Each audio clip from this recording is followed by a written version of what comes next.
you please join me in the pledge of allegiance? Pledge Allegiance to the flag of the United States of America and to the republic for which it stands, one nation, under God, indivisible, with liberty and justice for all. Salute the flag of the state of New Mexico, the symbol of perfect friendship among united cultures. Thank you. Ms. Talbot, roll call, please. Mr. Primrose? Yes. Here. Ms. Stevenson? Here. Mr. Box? Here. Mr. Sandoval? Here. Mr. Sidwell? Here. Thank you. Approval of the agenda. I've had a copy of the agenda. Is there any additions or deletions of the agenda? Now I'll entertain a I motion. move that we approve the agenda as presented. I'll second. Got a motion and a second. Roll call, please. Mr. Primrose? Yes. Ms. Stevenson? Yes. Mr. Sidwell? Yes. Mr. Box? Yes. Mr. Sandoval? Yes. Did we have anybody submit public comment? All right. Next is approval of our minutes for a regular meeting of September 16th. Everybody had a chance to read those, and are there any additions or deletions? Not, I'll entertain a motion to approve. So moved. Second. Got a motion and a second. Roll call, please. Mr. Sandoval? Yes. Mr. Box? Yes. Mr. Sidwell? Yes. Ms. Stevenson? Yes. Mr. Primrose? Yes. Chairman's report. I just wanted, I did go to the rodeo, and it was a good event. I think we had a lot of participation, and our kids tried really hard and did a great job. Staff and faculty, they always show up and help. So it was a very good event, and I'll wait for Dr. Moss and Dr. Edwards to talk about HLC. And so Ms. Trujillo with the state auditor, she's going to be short here shortly, but we'll go ahead and go on to our president's report. So I'll go to Dr. Moss. Are we monitoring when she comes on? Okay, just let us know. So y'all have my report. I got a few updates, and one obviously is the HLC. Most of you now know we got our rough draft back, and it, in my opinion, and I've said this several times, I'll say it again, it's the best we could have hoped for as far as the report from the team. Their recommendation is to take us off probation. We've got a few monitoring items, I think 3 total. And so those are things that we can start working on. I think we kind of agreed we're going to take a breath for a week or so, but then Dr. Edwards is going to lead us on getting those things and the other administrators. So very excited about that. It won't be official until it's approved by the HLC board in January or February. A few of us will be going to the HLC. It's called an IAC hearing on December 2nd. We have to go face to face in Chicago, and we go with the probably the team leader, Dr. Darty, will be there as well. Present their findings. We'll do a little bit of presentation. We'll answer some questions. I just found this out this morning, so that's why I didn't write any of this down. Then the IAC committee will approve or make any recommendation. Then like I said, that'll go to the HLC board in January or February. So Again, we still have work to do, but, very excited that report came through. Should have Mr. Trujillo here shortly to, go over the 24 audit, and then we get started on the FY 25 audit in earnest. Hopefully, I'd love to say we get this done before the end of the year. It's probably gonna be January, February, sometime in there. Really want to get it in before March, because that's when we have to turn in our numbers for to the U.S. Department of Ed. We have to download our latest audit. Would love to have the 25 ready to go for that. Let's see, a couple other things. Still not much update on the Alco building or the foundation. Finances are still fairly steady. We did get notification a couple days ago, I think Thursday, that the higher ed department will be here October 30th. It'll just be Scott Eccles and another person. And they are supposed to do, if you're on the enhanced fiscal oversight program, they're supposed to do a visit every so often. And so this visit is to see, they're going to look at questions like, are we able to pay our bills? Do we foresee any challenges meeting payroll? Do we, have we needed any special or early appropriations? Have we, our processes working and things like that. So it's not anything that we need the whole board here for. I have asked Mr. Primrose and Ms. Stevenson as the finance committee. I think that would be a good fit for that. It's only going to be, I think they allow about an hour and a half. So they'll be visiting with me, probably Ms. Arias, probably Mr. McVeigh, Mr. Kaiser, and Mr. Martinez be a part of that, but it doesn't, I would love for it to be a visit to see if we could come off EFOP. I don't foresee it as that. I think it's just a check they have to do. I think they're going to keep us on EFOP for a little longer, definitely till we get everything caught up, and then stay steady for a while, but I don't know that. Let's see. So the HED is going to visit. A couple other events coming up. I think it's pretty well set.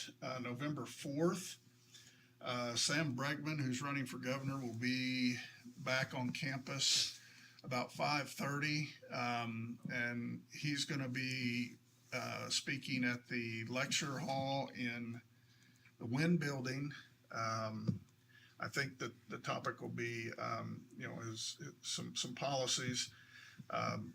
We're not endorsing anyone. I want to make that clear, but obviously we will bring any government officials, legislators, whoever that want to come to campus. We want to have an open door for that.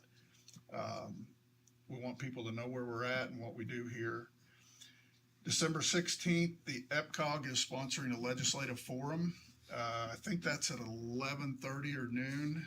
And that, I know Senator Woods will be here. I think they're also inviting Representative Chatfield and Senator Campos. That's December 16th. And then December 1st is the ENMERC meeting. It's a couple of you went with me last year down to Portales. Same location, same event. I cannot go because I will be going to the IAC meeting in Chicago. So I know Mr. Primrose has said he'd like to go. I think I have a couple administrators that'll be going. And so just let Kylie know. Dr. Moss. Oh, she's on? I think Okay. Well, So somebody joined just by let- phone call, so Huh? somebody joined by phone call. I think that's fine. Okay. So anyway, be sure and let Kylie know if you want to go to that. It's definitely important that we have a presence there. With that, I will turn it over to Ms. Trujillo. I think she just hung up on us. Hello. Hello, Are you back? Mr. Hill. Mr. Hio, you here? Can you hear us? Can you hear us? Yes. And, Donna was trying to call in earlier, but no one would let her in. She was having some trouble with the link. Okay. She should be trying again soon.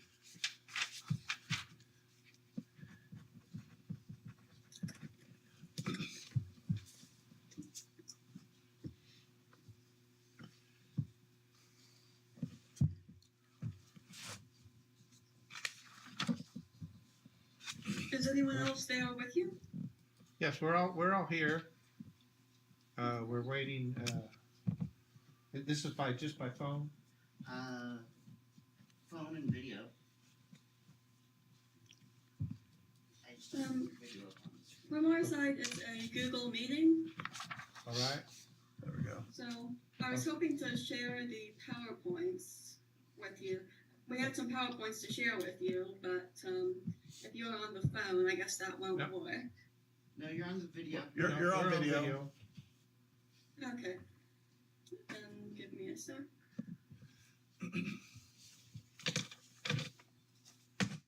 Thing.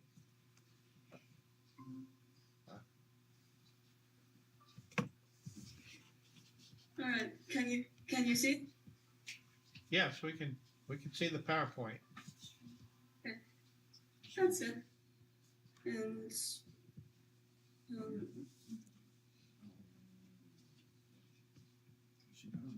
The camera's got a yellow question mark or something on it. yeah, I think that's Donna. She needs to be let Oh, in. okay. That's for the live, because it's on live stream as well. Okay. That's why.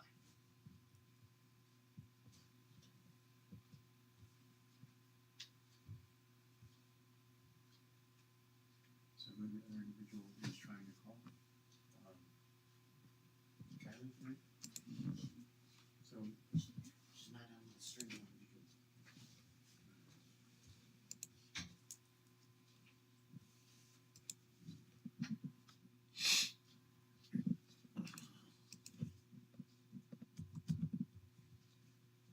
the other individual tried calling Kylie, so she's gonna try calling them and see if she can get hold of them and tell them to go ahead and come in.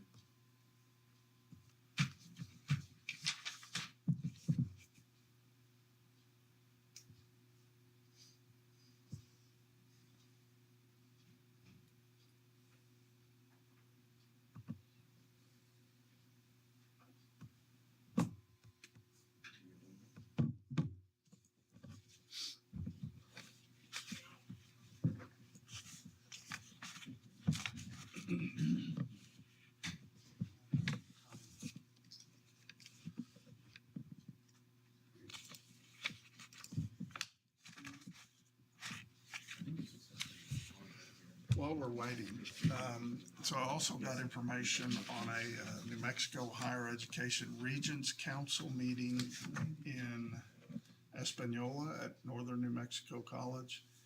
I'm gonna make sure that it's open to community colleges before I send that information out to y'all, but I'll try to find that out today or tomorrow and send that out. It's scheduled for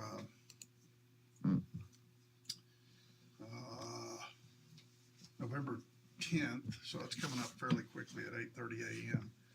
But the schedule looks like Secretary Rodriguez will be speaking. They'll have some regent training, some legislative training, higher education financial picture, and then a HERC board meeting. So they sent it to us, but I want to verify that it's not something that just the universities are participating in.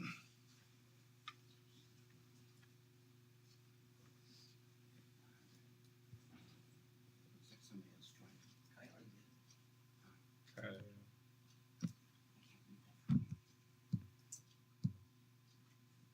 This is the stream.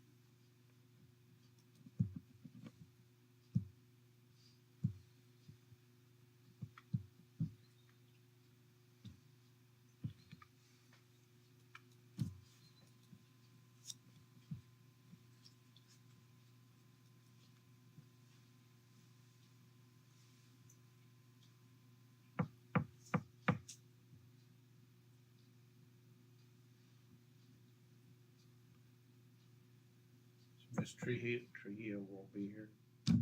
Not in person, but did they say anything about her not? No, I mean, she's not logged in. She's trying to log in.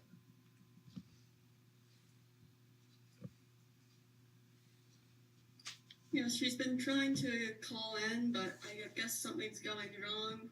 She was able to get in a bit earlier using the phone number, so hopefully that will work again.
That work?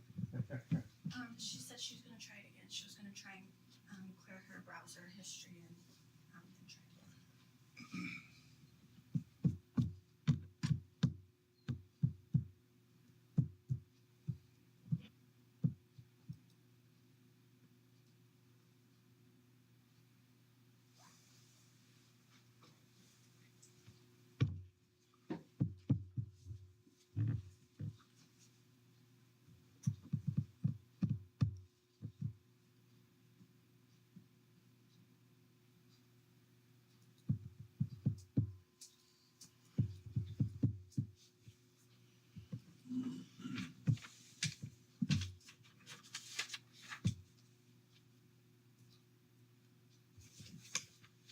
Well, that's all my report. I don't know if you wanna move on down and just let us know when. Yeah. When she gets in. You could go ahead and go to the finance report. So, you guys have the report. Ms. Arias couldn't be here today. I did give you, Aaron? yes, Oh, okay. okay, This is Donna, but I'm only on my phone. I can call in, by phone, but I can't seem to get on, video wise, which is disappointing. We had such a great connection last time. At any rate, let's, do you want to, pull up the report on your end? And, or what would be a good way to do this? Because I wanted to share some slides and I wanted to walk through the report. Or is there a way that I can try again to get in the meeting? Donna, we can see the slides on, it looks like Ann's screen. Oh, Yeah, and I've those shared are them. not- Oh, you have. No, I'm not sure if you had something different in mind. Yeah, I have something different in mind. I do. But Yeah, it's if you okay can just because- send them to me, I can share them at least. Just pull up the report. I was just gonna go through the report initially. Okay, let's see. It should work. Yes, Okay. sir.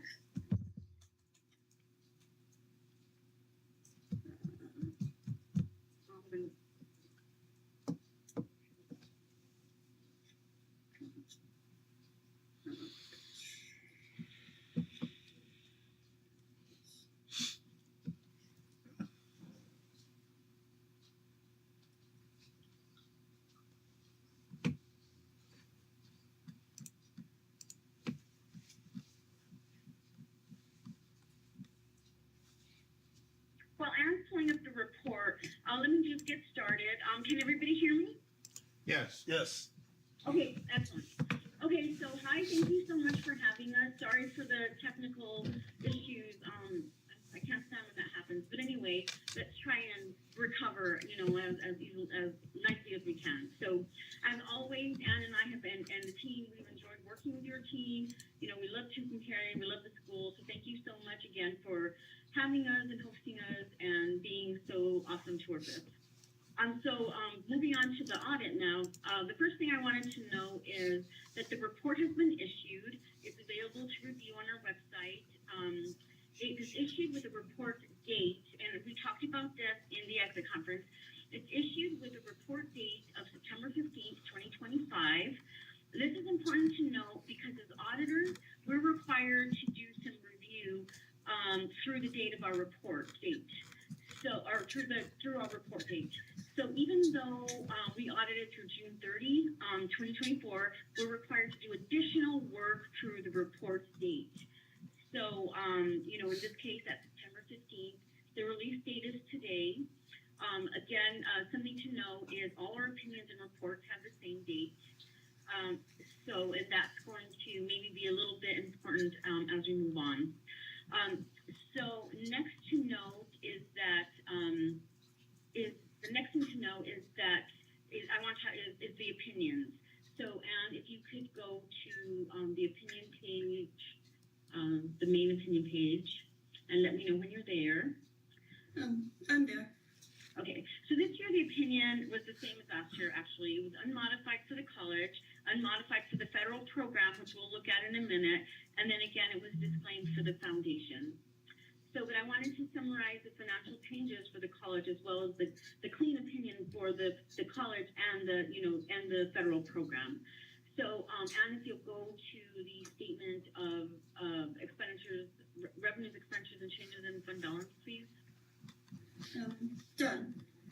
Okay, so we can summarize the financial changes if you look at this schedule and note that the fund balance changed for the better by $1,857,484.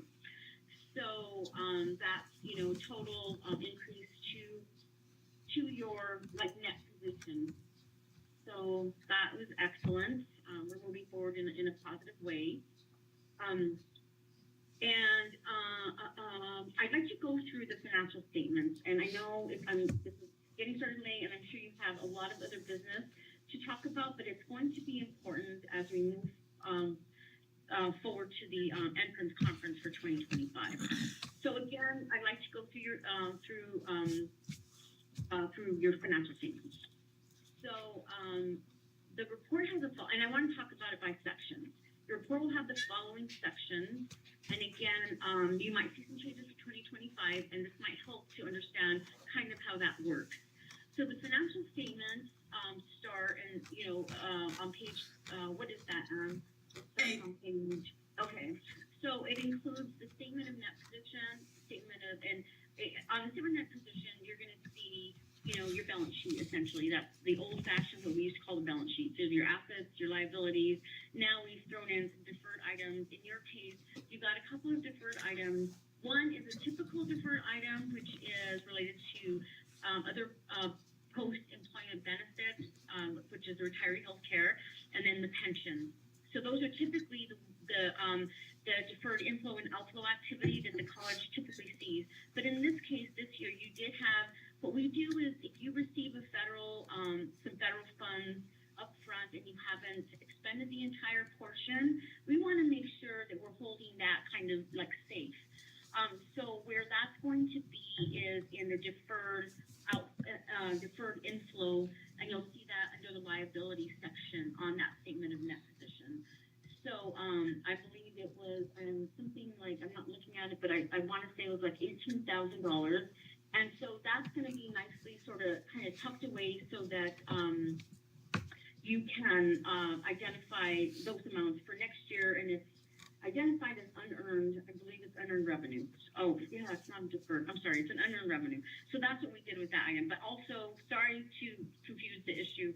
It's not a deferred item, it's an actual liability item. And so we're calling it deferred revenue, and it's at $18,000 that you'll see on that statement of position.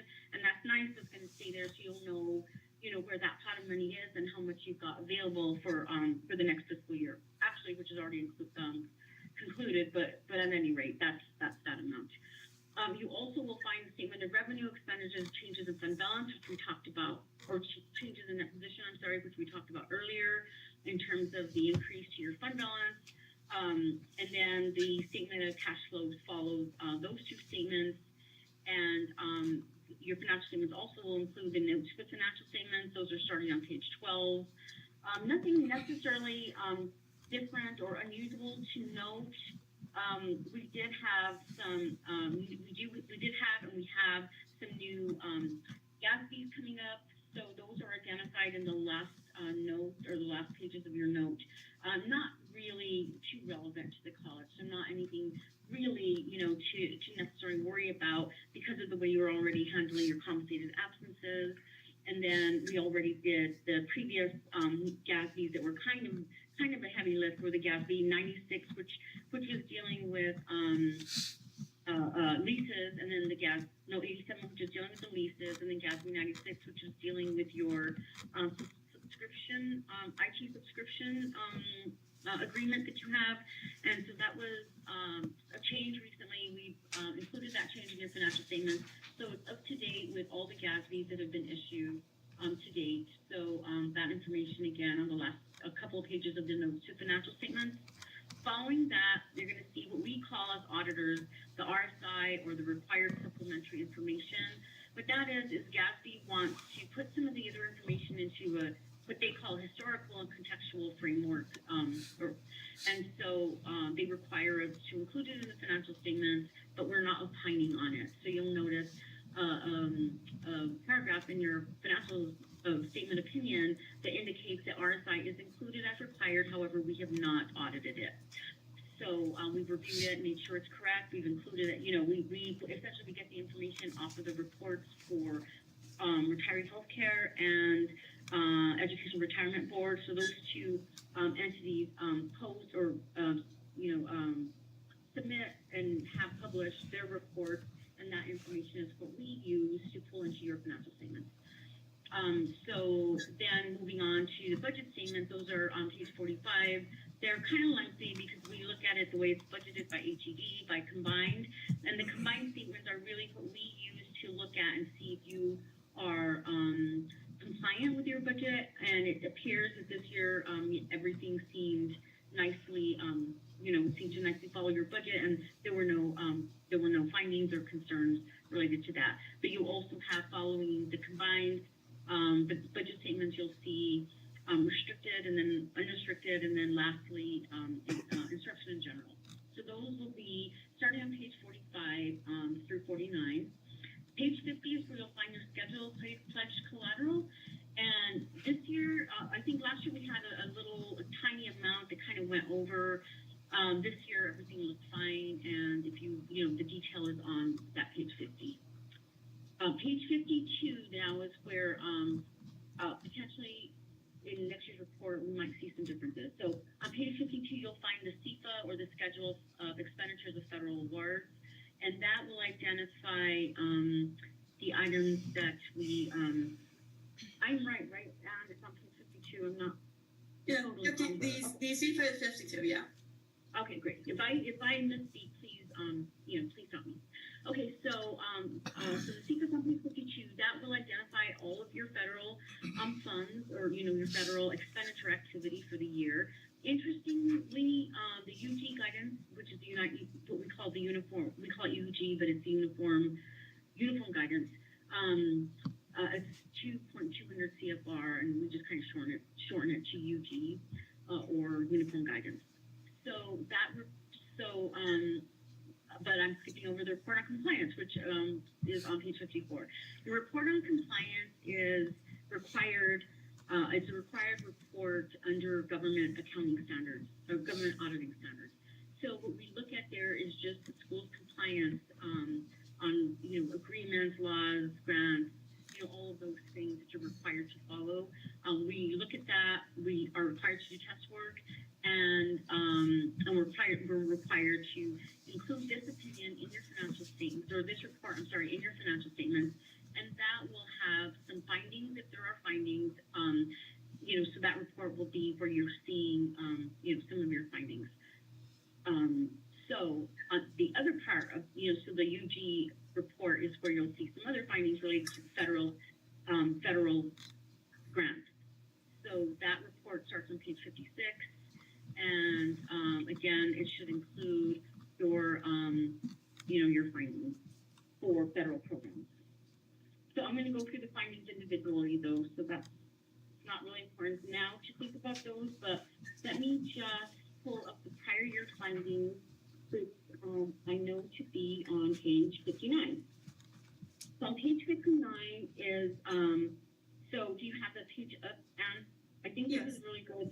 So what you're seeing here is what, how you've done this year as compared to, or how you worked through some findings that we had last year. So firstly, we've got the financial closure and reporting. That's going to be probably, around until we, till you all can get closer to, closing, potentially this year. So where we want to see the financial close and the audit and trial balance reconciliations happen fairly quickly, or fairly timely. The next item is the bank reconciliations. You're getting so close this year, except that, there was one, as we talked about in the exit conference, that sort of fell through the cracks. There was not a whole lot of activity and so forth, but we were required to write it up. The next item was the disbursements, mileage, and per diem. Last year was a significant deficiency. I think this year we downgraded it, but we did find a couple of issues, and we'll talk about in a minute. But so that one for this year is modified and repeated. Adjusting journal entries, there's still a few things that we are required to test, and that we found to be concern, and so that one was repeated and modified. Again, I think for this year that one has a really good chance of getting resolved. You did resolve the budget overrun, and then moving on to the federal war findings, the endowment documentation. Unfortunately, until we can get the foundation kind of up to date and so forth, we might have a difficult time getting rid of that finding. And then the late submission, we might be able to have a more timely. Although we're going to talk about those in a bit when we talk about the entrance conference. But for right now, we can probably get the 2025 potentially back on track. So the other findings that are just in accordance with our audit rule are the late deposits. So that one was repeated and modified. That was an unfortunate, I think, just error, a small, very, very immaterial error, but we were required, required to write it up. And then uncollateralized pledge collateral non-compliance. That one was resolved this year, and we have a late audit submission again. So moving on, you'll see a summary of audit results on page 60. Nothing unusual there. And then the findings start. I don't know how closely or how in depth you want me to go through the findings. I'll just note that on section 2, we're looking at financial statement findings. The findings for federal warrants start on section 3, and the findings for federal warrants start on page 64, and then we've got the other section of findings which start on page 66. And once we get through this and we move forward with next year, we'll talk about how those might look differently next year. So are there any particular findings that you would like to discuss, or are you fairly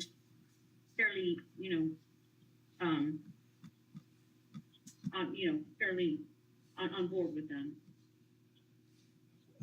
I am. I know that we went in detail a little bit, and we had a better view of when we did the finance committee. They had a PowerPoint. we didn't have the final, They should Audit. be, we didn't make any changes, to them except for some, like maybe typographical changes or so, so forth. So what you looked at is what you're looking at right now.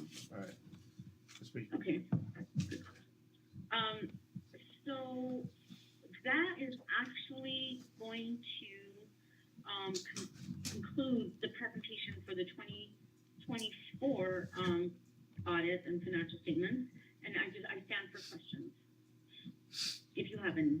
If not, we can move on. I don't have any questions, but like I said, I've been able to review them, and Teresa did. I know the rest of the commission or the board has not. They haven't seen them. Yes, and what we're required to do is we want to make sure, and the reason we're presenting it to, in an open meeting is to make sure that everybody does have access to it and look at it. And this is not the only time we'll answer questions. At any point, if you have, any questions and you'd like to reach out or you'd like to schedule something, we're happy to do that. We would typically like to get the information, to you quicker, but we're just really short-staffed in our office. Right. So, but Mr. so Hill, if not, then pardon me. if I could just add a couple things, more for information for the board, and you correct me if I get anything wrong here. These findings are things that that were evident in the 22 and 23 audit.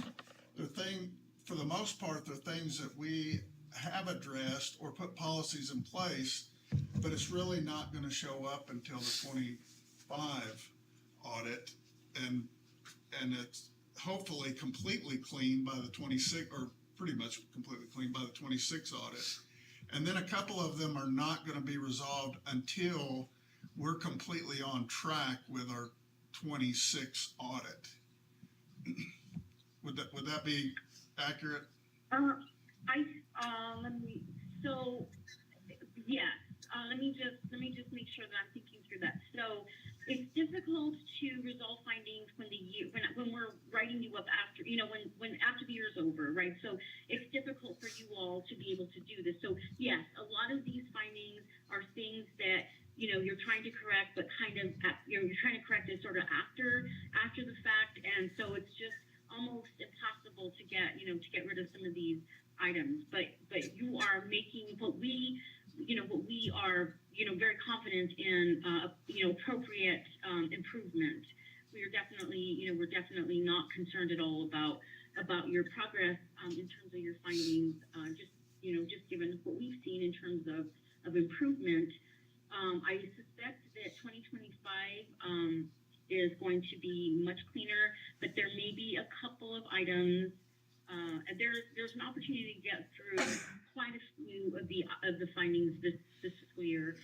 The items that I'm concerned about are the items related to the endowments, and then just the timing, I guess, for submission to the data collection form. I think that's still going to be one this year, but yes. If you could get the 25 audit done by November 1st, we wouldn't have that finding. Well, actually, this is an interesting. This is interesting. What we're going to talk about next is very interesting. Okay. And it might kind of take care of that. So we're going to move on. Unless there are any more questions, on to the entrance conference for 2025. Okay. And so before I start and go through, okay, Anne, do you have that pulled up? Mr. Hill? Ms. Trio, first of all, before we go to 2025, the board has to approve this financial statement for the audit for 2024. And Okay. we've reviewed it, but I don't know if the board's comfortable enough in approving that. Have to rely on the finance committee and what you've done. The finance committee, Dr. Moss, and the staff have gone through them. A lot of them, like she says, we've resolved two. The others are repeat, but they're modified. One place, like the late deposit, it was $4. Exactly, yes, it was published. And we have resolved two.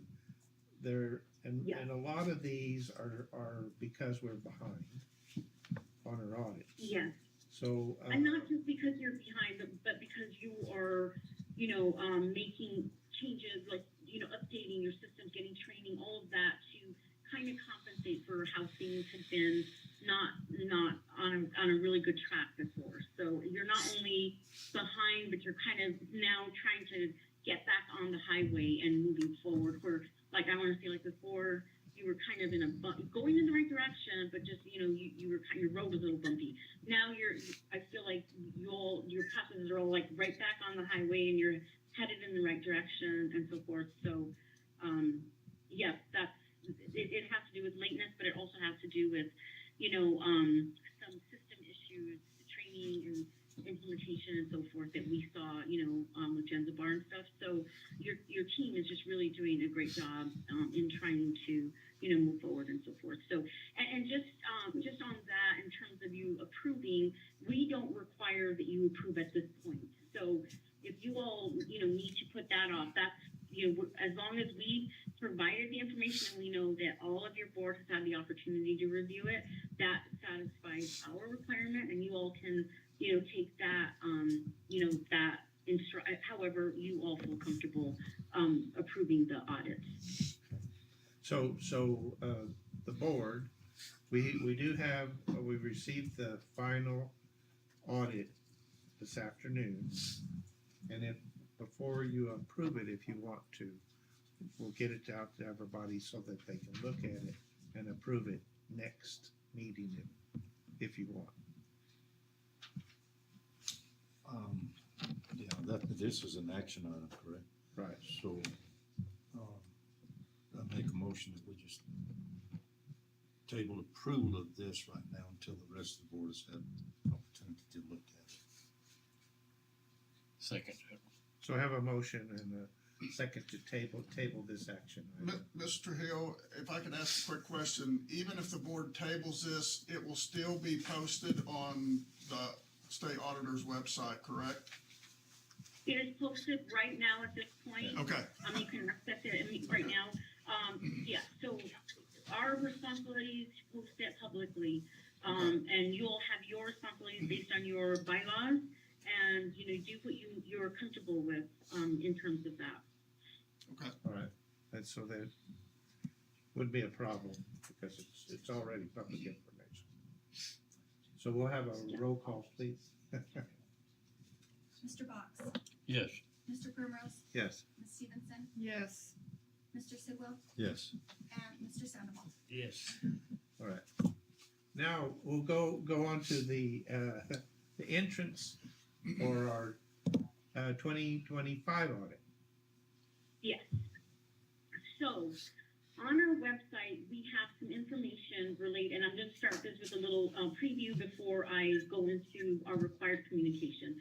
It's essentially, we're required to share information with you, and I'm sure you're all familiar with it. We do it at the end of every audit, just to make sure you all understand what we're looking at, and we understand, and so forth. And we're explaining to you things that we think are important for you all to know. But before we do that, I wanted to talk about some of the things we're seeing in our office, and one of the reasons, also that, we're kind of in this sort of short-staffed situation. So the federal guidance for single audits has not been published or released, or it hasn't been released and published. We're required to have that compliance supplement, and what that is, there's the uniform guidance that I talked about. That is, you can find that in 2.200 CFR, and so the compliance supplement that's what the auditors, what we look at, and it's the programs, the federal programs tell us what they want us to audit for their federal programs. So they'll say, we want you to audit, students,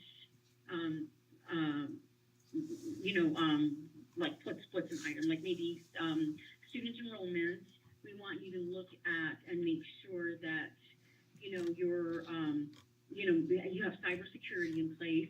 You know, there are quite a few items that as we go through our audit, we have to test. So we pull quite a few student files, we look at them, you know, and we go through them based on this compliance information. So for this fiscal year, for the 2025 audits, we do not have one yet. And so we're at the point right now where our office has decided that we're going to take the approach of separating out the two reports, the federal information and the state information. If you, and in this case, you all, management has an option. There are situations that we looked at where there's not an option, you must separate it. However, the option is available to you until January 20th. The option is to include, and if you recall going through the financial statements, you would include the financial information, which would be the financial statements, the opinion on the financial statements, the notes to the financial statements, the RSI regarding pension and OPEB, the budget statements, the schedule of such collateral. We would not have a CIFA. We would have a report on compliance. We would have prior year findings. We would have current findings, but not current findings related to federal funds. That would not be included in this first report.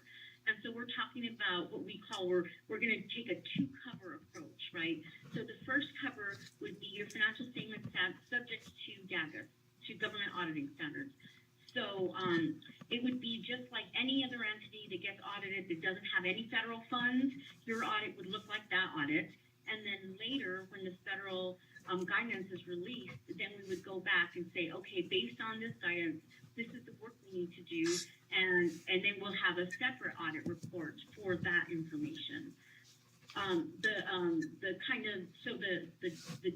The date kind of work that you can take a wait and see approach. If you're not comfortable with separating out your information under two covers, you can take what we're calling a wait and see approach, and you can decide that so that would be, you're not going to really, I mean, we get the audit started, but you're not going to do anything until January 20th.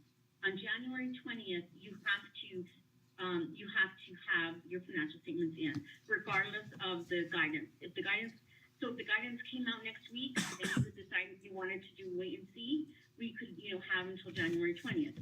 However, if the guidance does not come out by January 20th, you still must submit financial statements with that yellow book or that compliance report and the findings only related to the compliance information and the financial statements, nothing to do with the federal information. That would be submitted, and that deadline would be, so we've extended the deadlines. We are no longer requesting late audit findings, so that will be taken out. We're going to, and so that deadline is extended from extended past November 1st. I believe it's December 15th for just just for that first section. And then the federal section, of course, there would not be a deadline at this point until the guidance came out. And we would set probably like a 30 to 45 day deadline from the day of issuance of the compliance. We're still kind of working through that in our office. So given that things might look differently, and I want to go through now the entrance conference, and then when we get to the section that's going to be, that issue, then we'll talk about it as we get there. So, Anne, do you have the slides up? Yes. Oh, so let's move to slide 1. Obviously, this is the New Mexico Mesalands Community College 2025 Financial and Compliance Audit Entrance Conference. On the next page, I'm going to just point it out because if you notice, it says Deputy State Auditor these days. All right. Anyway, I'm just kidding. Moving on to the entrance conference and the information that we're wanting to, communicate with you. So the entrance conference strives to provide an overview of your process for the fiscal year 2025. We want to discuss plan, scope, and timing of the audit. We want to clarify auditor's responsibility as well as your responsibility as management. We want to establish a two-way communication with those charged with governance, which I'm hearing you have a finance committee. I'm not sure if you'll have an audit committee. I didn't think you had one active, but we're required to, we want to let you know that however, whatever kind of two-way communication works for you and those that are charged with governance and management. So we'll, obviously include the board with that. And then to address any questions or concerns. But moving on, let's just go through and then, might have to, definitely have questions at the end. Our audit scope will be a risk-based approach, and we'll tailor our procedures to address significant risk material misstatements. Interestingly, one thing to know is that revenue recognition is we're always required to address that as a risk and material misstatement. So we always take a closer look at revenue. But the information will be gathered through our review of the prior year audit report, audit work papers, and discussion with management and those charged with governance. And we'll perform tests of internal controls and compliance with laws and regulations. We'll test the account balances and, of course, the financial statement disclosures. Materiality, let's talk about that. Professional standards require that we exercise professional judgment when we consider materiality and its relationship with audit risk, when determining the nature, timing, and extent of our audit procedures, and when evaluating the effect of misstatements. Information is material if its misstatement or omission could reasonably be expected to influence the economic decisions of users of the financial statements. So that's just saying, we look at, we're concerned about an amount over a threshold, a materiality threshold. You're not a big school, so your materiality threshold, is not high. It's not very high. We're looking at quite a bit of, the smaller items. And then again, for our compliance test work, we are not allowed under our state audit rule to apply materiality. That's why you got that $4 audit finding. Typically that's not, it's just a requirement of the state auditor. So moving on to the audit approach, we're going to focus on internal controls in key areas. We typically look at cash receipts, payroll, cash disbursements, journal entries, and the financial close and reporting cycle. With statement of auditing standard number 145, we're required to do a lot more kind of work with your information systems, and so typically we will review the SOC audit for Janzibar, and then we also have discussions with your IT staff, and so we're looking at IT as well. Other key areas will be like state audit compliance, and then of course financial statement presentation. Now moving on to single audit. That's where, so the single audit is going to be obtaining an understanding of internal controls over federal programs. We still need to look at internal controls over your other programs, your state programs, your agreements, your laws, regulations. We're still going to get an understanding of those internal controls if we take the two cover approach. But the single audit, this slide would be pushed over to the next audit that would be submitted for 2025, if that was the approach we decided to take. So determining, whether the auditee complies with federal statutes, which obviously at this point we can't do because we don't have those, and then or not the statute, but the guidance. I guess we do have the statutes. And then the reporting on schedule of expenditures of federal awards, and then the compliance of those federal awards. That whole single audit section, and then the next section as well. And went ahead and included the guidance is delayed, and we've been given the ability to release a single audit report separately. Nicely said. And we feel like we would be taking advantage of this for this report. However, I want to talk with you all and see what will work for you. Again, going right back to our usual entrance conference information, communication with management will occur through the audit as needed. Formal financial statement presentation to board of directors. A quorum is required at a board meeting after OSA release. In the case of a separate audit report, you would have two exit conferences, two entrance conferences. However, only one full presentation to the board, and that would be of the financial statements and of the compliance, state compliance, and other compliance findings. That would be that would be public, that we would present publicly the first set of information under the first cover, which would be your financial statements and your compliance report, and then we would not do we would not have a requirement to do the public presentation for the single audit portion. If we decided that, of course, if you felt like that was something you wanted, we would definitely be willing to do that. It's just not a requirement that it just feels like there's a lot for everybody to deal with, and so we were willing to, as an office, take that off the table, as it were. So, moving on again, this is just common entrance conference information.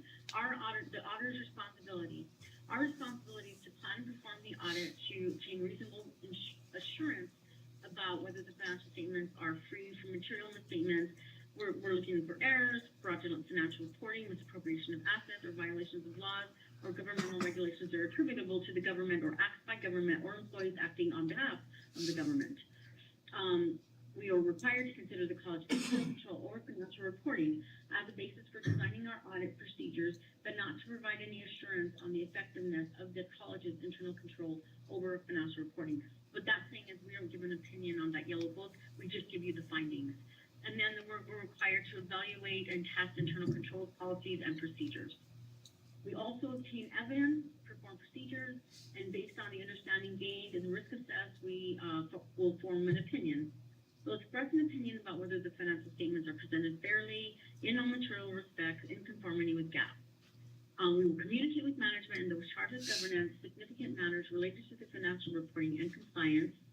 However, I just want to note the audit of the financial statements does not relieve management or those charged with governance of their responsibilities. Okay, now moving on to management's responsibilities. You all are responsible for the financial statements, including designing, implementing, and maintaining internal control over the financial reporting. This includes implementing systems designed to ensure compliance with laws, regulations, contracts, and grant agreements. It includes evaluating and monitoring the effectiveness of internal controls. It also includes ensuring reasonable assurance that state and federal programs are administered in compliance with requirements. Also, making all financial records and related information available to the Office of the State Auditor in a timely manner, as well as providing unrestricted access to employee board members within the college.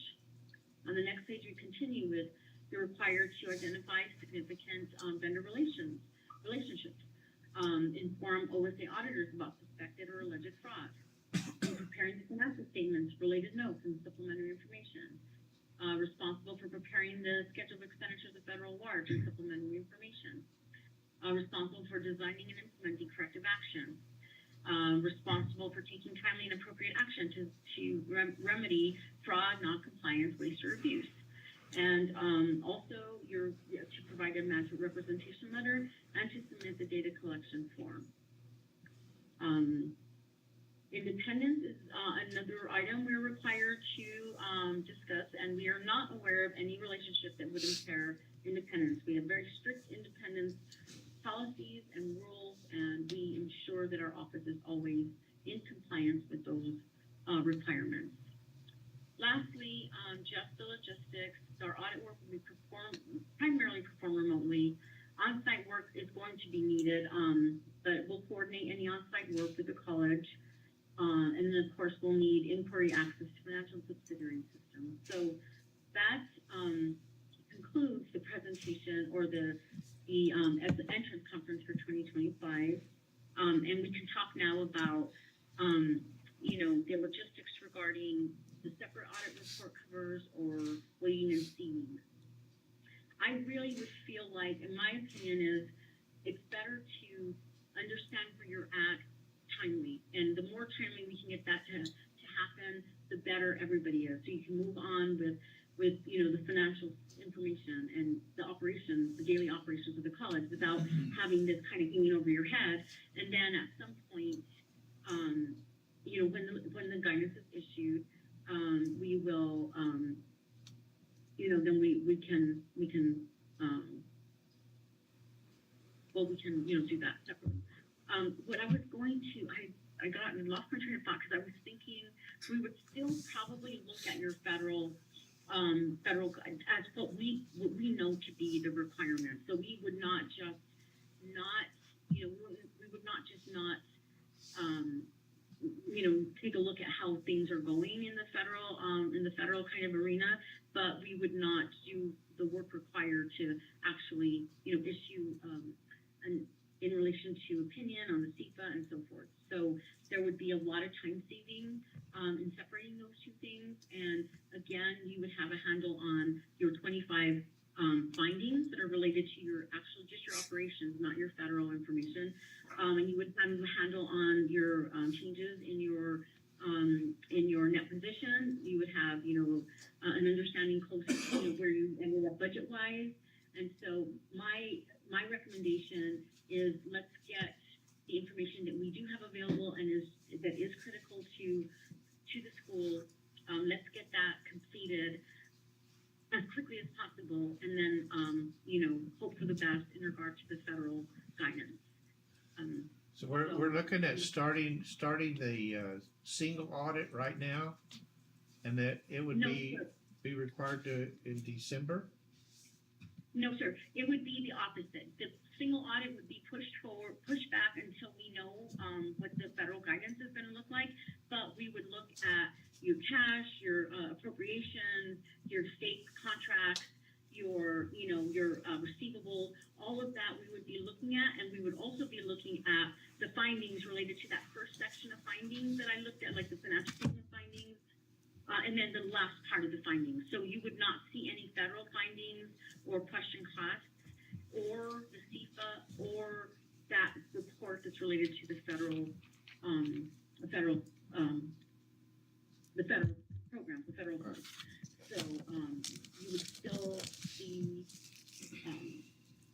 if you and I can send something. I can send like a schematic of here's what you'll see and here's what we'll kind of wait to move forward with. So if we did separate out those two, so I mean it's kind of this year you won't have a late audit finding. You won't have a late audit finding for your federal grants either. So that those are going to be buys. But I would want to know, if I were the college, I would want to know as soon as possible where you ended up with everything else. I mean, your federal funds are not material. I mean, they are material for our sake, but they're not. They're $600,000, something like that. Whereas your total revenue was about $8 million. So I would say let's get a handle on all the other items that we can report on right now, and then do the single audit portion at a later time. Right. I think we do. We need to get this audit started as soon as possible, and do all that we I agree. can right now, and then whenever we get the federal guidelines, we can finish up. Okay. I That agree works with for you. us. So we're going to we'll take that approach, and the next step then is to provide you all with our adjustments, our trial balance adjustments, and then you all can post those. And once those are where you want them to be, and they're all reconciled, then you can roll forward your books and send us a new trial balance. We can get started when we have that. Now that'd be great. We need to have a motion on that. Is that a board decision or a management decision, Donna? It's the audit. It's really the state auditor's decision. He's granting the ability to management to decide. But in management can you can work with the board if you'd like to decide. And we can be flexible, but at some point the office is going to require you to do this anyway. If the guidance isn't issued, I'm not confident that it's going to be issued before the next date that we're going to hit up against is going to be January 20th. I don't feel like that's probably going to happen, and so we're going to end up here anyway. So and the auditor is going to require the separate reports. Right now, he's giving the option. I don't see how that would benefit the school, but I'll go ahead and offer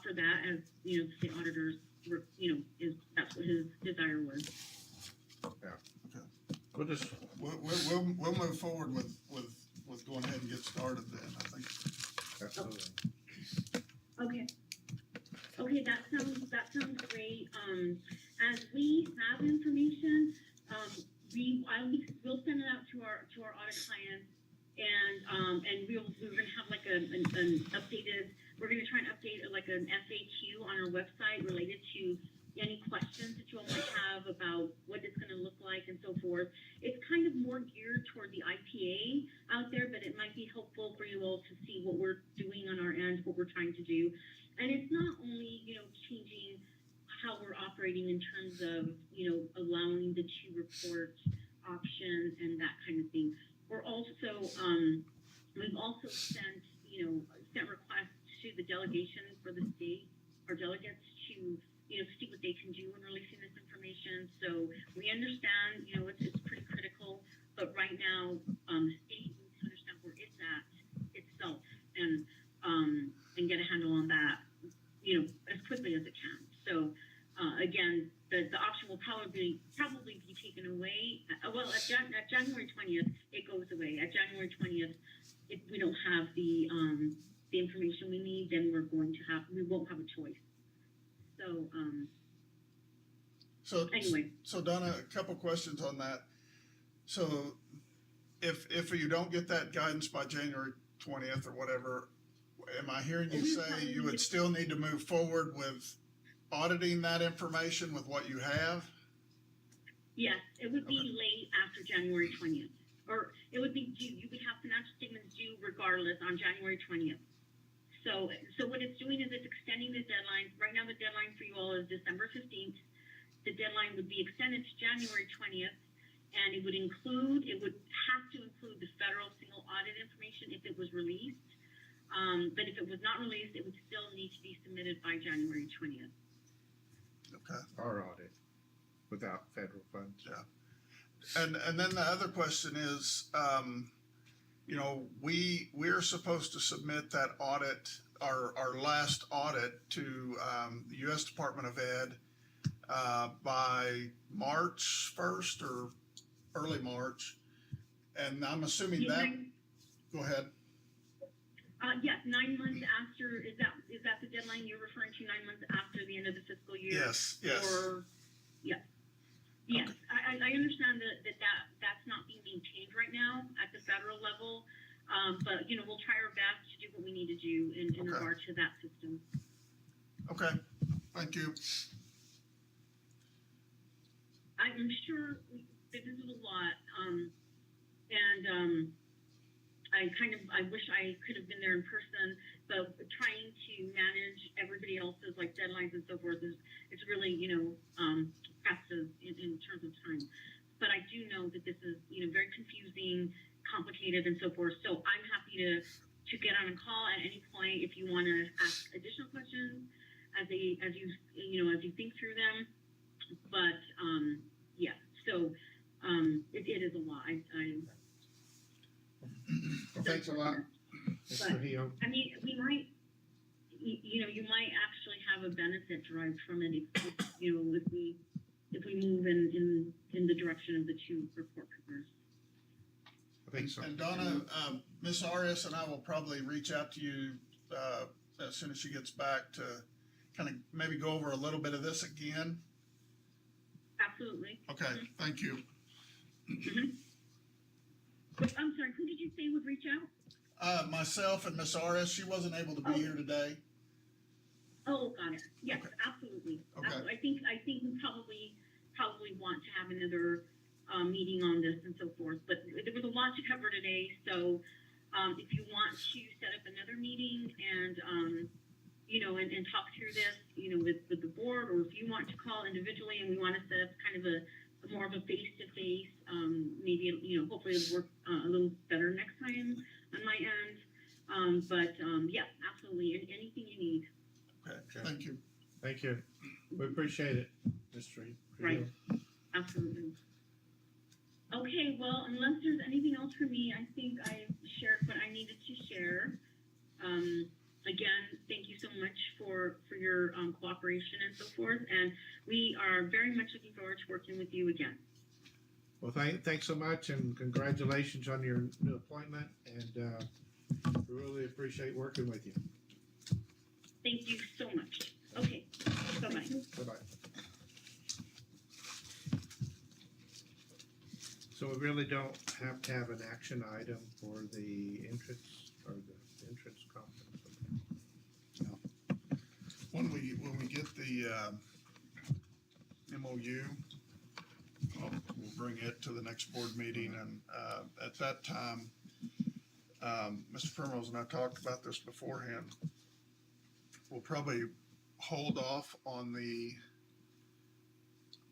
approving the PO for the 25 audit until we get the MOU and we make sure we have the right amount, because then we're gonna have plenty of time to get that approved after that. So that'll be an item we'll need to just table.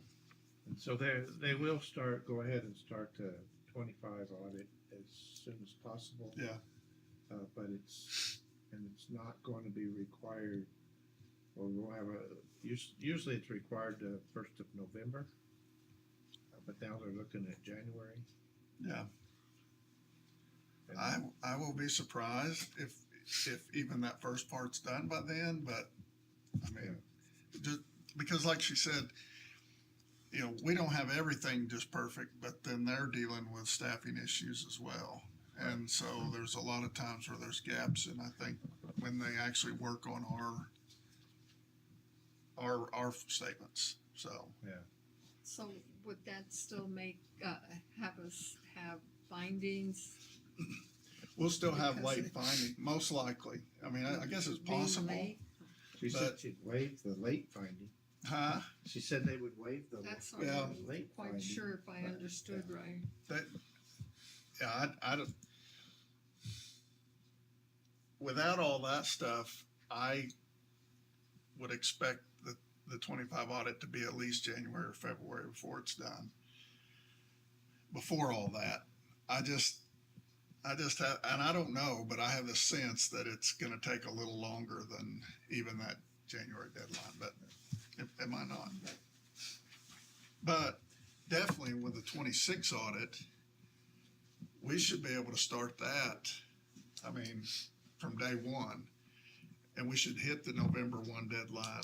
And so we want to get as close as we can on the 25, but we need to hit it on the 26 audit. Yeah, we sure don't want to defer it and wait until the federal No. comes out with their guidelines before we even start.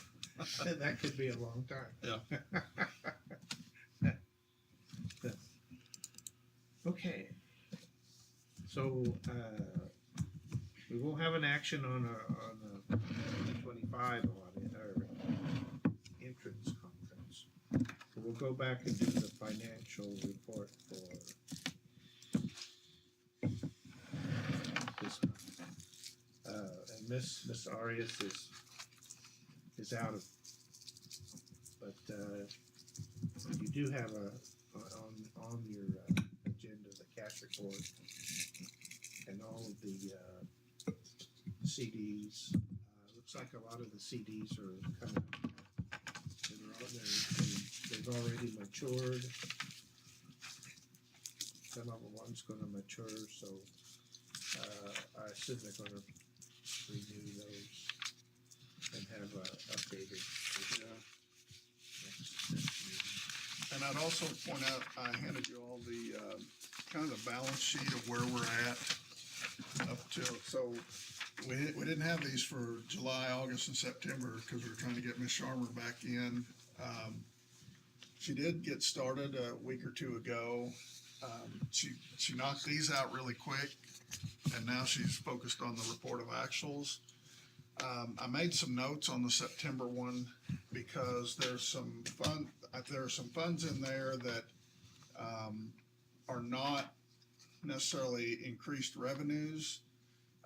We have, the 300,000 for CDO equipment and wind. We have about 45,000 for workforce that has to be spent this year. And so that's going to kind of even out by the end of the year. But even taking those amounts out, We're for 1/4 or 25% of the year, we've hit a little over 30% of our revenues. We've only spent 19% on payroll and benefits and 21% of other expenses. And so we're running well ahead of budget. But then also something to keep in mind is, like salaries, that's not a completely reflective number because some of our salaries, like we pay our faculty for July and part of August in June. So there'll be a little bit of a lump there at the end that it's really not reflected in this statement, but and our goal is still to get 25 audit done, the budget in Genzibar, where you all will get those reports like this, only a little more up to date, and where every month you can see this is a percentage of where we're at for the month. And I think as we build year after year, I used to keep a ledger and I'd had 4 or 5 years of that information, and it was so easy to put together a summary of a 5-year group. We're gonna get there, and that's still our goal. It's just taking a little longer than I intended. Any questions on the financial report? If not, I'll entertain a motion to approve. I make a motion that we approve the financial report. Second. Got a motion and a second. Roll call, please. Mr. Box, Yes. Mr. Primrose, Yes. Ms. Stevenson, Yes. Mr. Sidwell, Yes. and Mr. Sandoval. Yes. All right, no action on the FY 2025. Next on the agenda will be academic affairs. Mr. Kylie.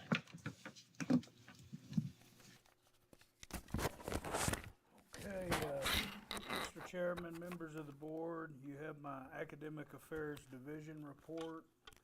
And there's also an attachment for the Community Education report, which I'll talk a little bit about as well. Just to highlight some areas under item 1 for faculty and staff.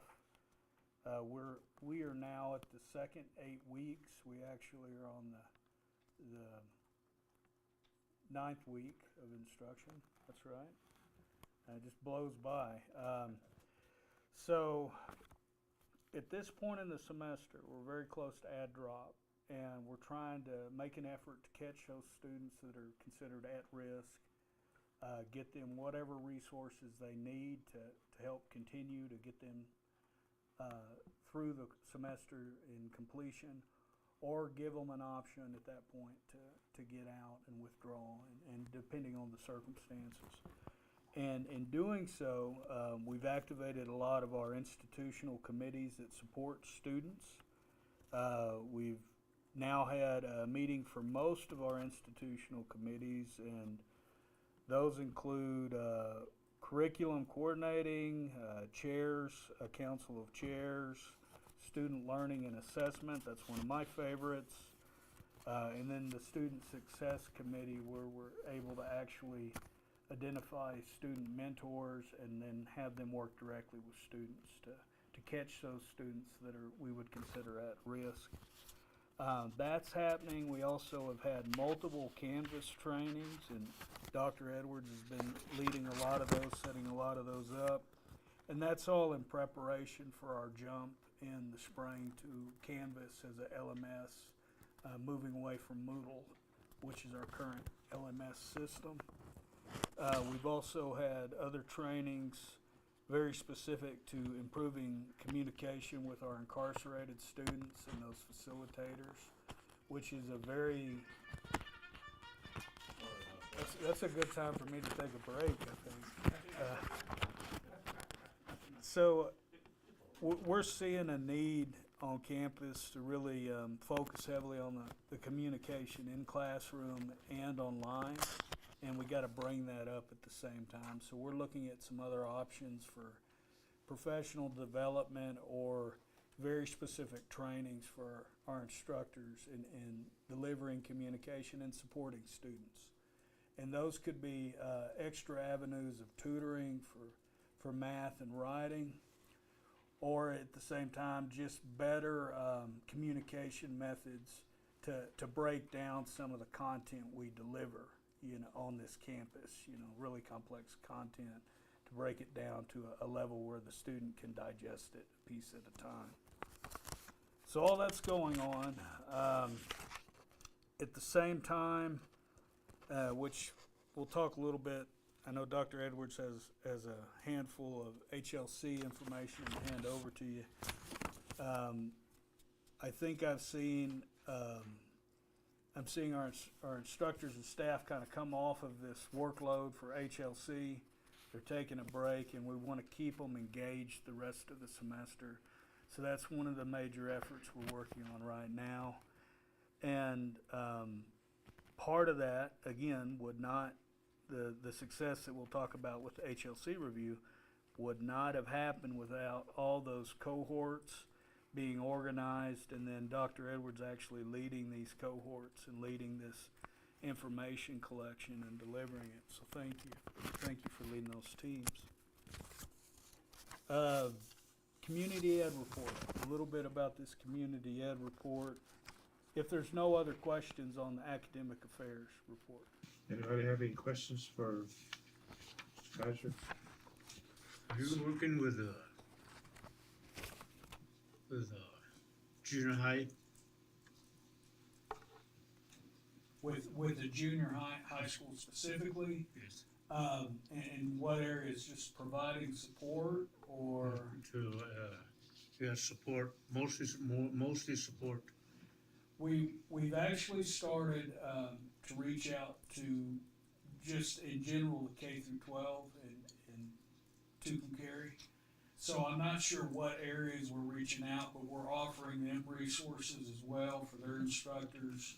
And mainly through this community ed, we've seen a lot of outreach and communication go back and forth. And some of these programs are designed, for example, there was information sent out for the kids camp earlier in the summer to try to work on that enrollment pipeline for some of the younger students in town, to give them something constructive to do in the summer. And that report reflects a little bit about those classes that were designed for those students, and I believe it was a 2-week showcase offering students from age 4 to 18. Just an opportunity to explore summer classes. Almost, we call it a summer camp, right? Because they come up for the day and they stay. And those classes range from STEM-based classes to artistic classes to some culinary classes. So they had a really good exposure to different subjects and different activities. And there's some enrollment data on that on page 3 of that report. And you guys can kind of get a sense of what that enrollment looked like in those different class tiers.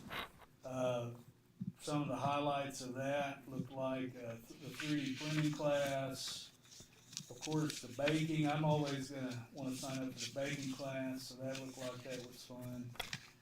Again, these are classes to meet the community in the middle and offer those young students an opportunity not only to give them activities for the summer, but to get them onto this campus so that they start to understand the importance of the college in the community and higher ed in general. That was one avenue that we worked on here. I think the total was 68 campers, and you can see the revenue and the expenses. Not a lot to run that summer camp for the summer when we look at the overall impact. And I think a pretty good return from what we got on our feedback surveys. Community Ed not only puts the summer camp on, but they have constant programming that happens year-round. And some of that programming is reflected in the appendix in the back. back of this report where we have, let's see, page 8.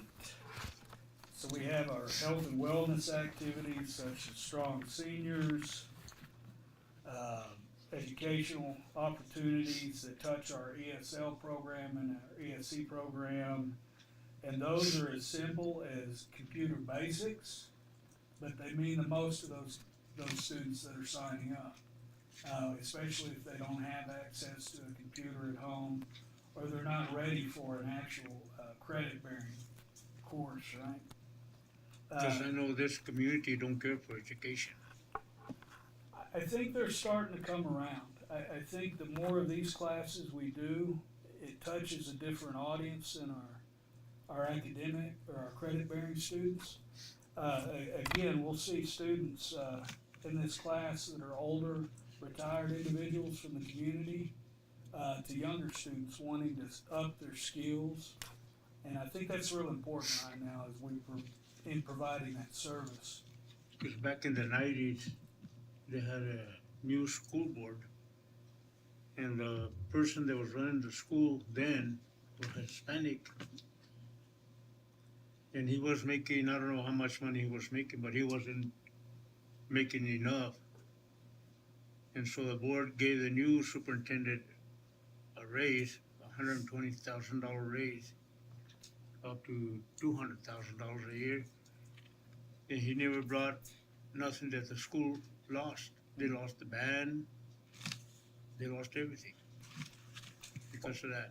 I think these kind of opportunities will help change that kind of philosophy in this community. I really do, and we've seen that pattern in studying community ed at other institutions too. For the on page 8 again, you can see some of the opportunities in the spring as well, spring 25. Artistic workshops, we've got jewelry, ceramics, yoga, sewing classes, handgun training. I think that's important for young people, important for this community. Other classes too are going to be added, but if you as a board have any recommendations or you see classes that are standout and you'd like more information, don't hesitate to reach out to me or Ms. Kim Enriquez who put this packet together. We're always looking for new programming and new opportunities. One of the community ed classes I wanted to pitch was small engine repair, kind of a father-son kind of situation.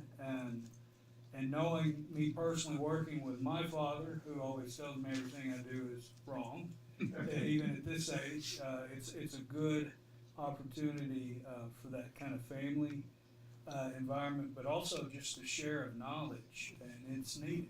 These little small things that we would consider relatively small are needed in this community for teaching those kind of skills, hand and eye skills. So that's kind of a recap of our community ed. There's also some workforce ideas on page 9. Again, a lot of these are just ideas. And as we go in and evaluate the feasibility of these, we're looking at the potential for workforce certs. Is there a funding pathway that's adequate to support it? Do we have good instructors to lead these? So that's all part of this consideration that happens in the background.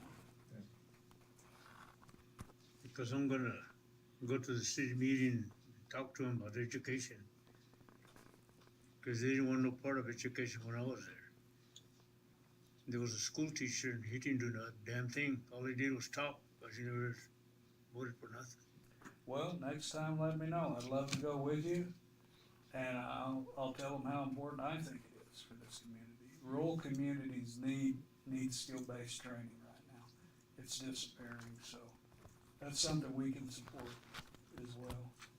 Because I had to fight both of them, the Hispanic and the white, because of education. They didn't ask me, when they got rid of me, they didn't ask me a question why they got rid of me. The only reason they got rid of me is because of my name.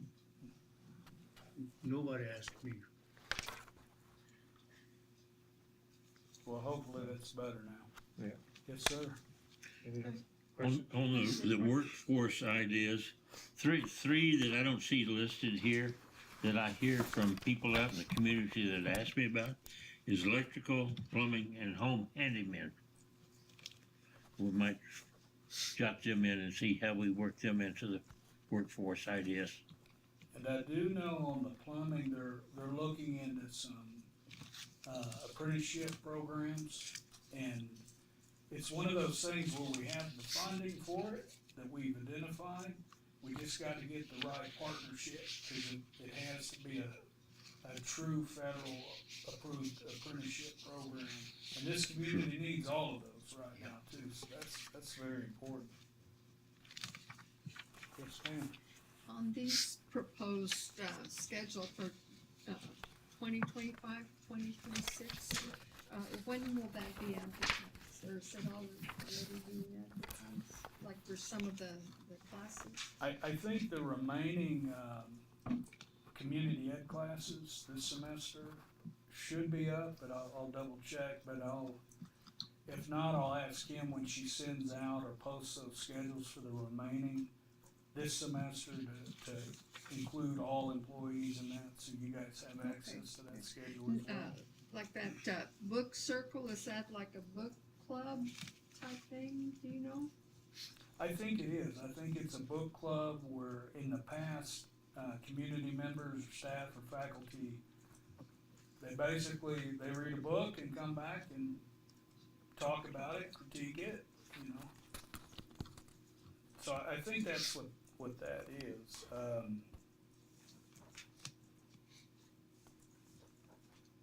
There's a lot of good, fun stuff that would be good. And that's a part of it. Not all of these classes are heavy credit and research oriented classes. Some of them are just purely for enjoyment. You can be a novice, you can be a skilled, a connoisseur of books. It really doesn't matter. It's a place to connect for the community, in a sense. And as soon as that, the spring 26 schedule is realized, not just for community ed, but for main campus, which we're getting really close, we'll make sure that the board is copied on that as well as we get that out. And the hope is that it's out at, before the end of the week or in the next week, so we're gonna keep pushing our teams and try to get that out. This for us will be one of the earlier, schedules that we're posting, so I'm excited, and I know our team is excited, and that just helps us get students enrolled faster and prepare faster for the next semester. Help the community. Another workforce idea, I've been sitting here trying to think what the heck it is, and I just recalled it now. It's QuickBooks. Mhm. That is complicated as the dickens there. And, a lot of accountants require it for tax reasons and everything else. And, boy, if you had that, my wife would bake a pecan pie for you. I'll see what I can do. This is a pecan pie. Sounds good. As long as I get one slice of it. You got it. Sounds like a plan. You get the other part. Yeah.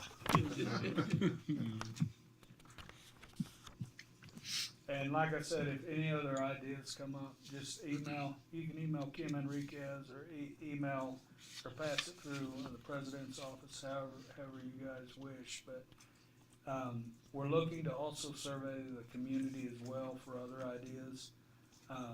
Our community is very diverse, and there's some wonderful people out there that have some amazing skills to share with the community. So that's real important right now. Any other questions? Any other questions for Mr. Cassius? On the, handgun training, where would that take place, here on campus, or? I where knew you would- were gonna ask that.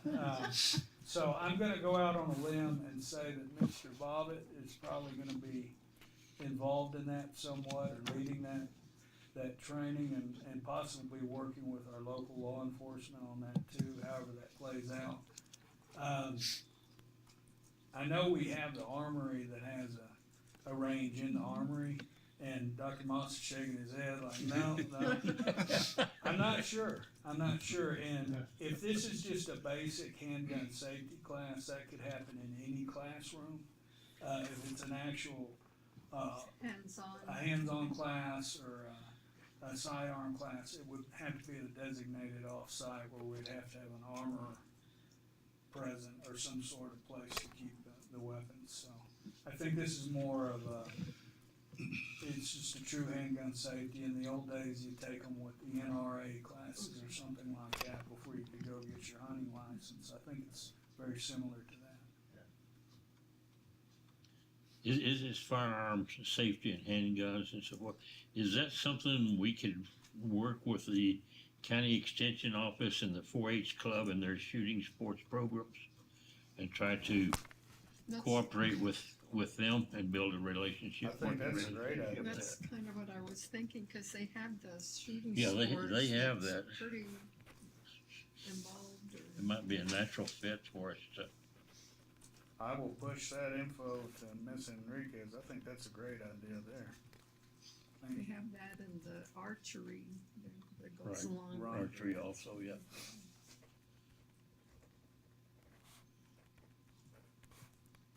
Any other questions for Mr. Kaiser?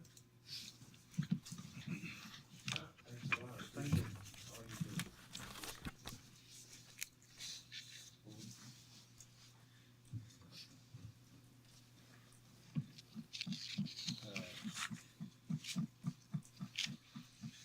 I thought we were going to get an update from Dr. Edwards.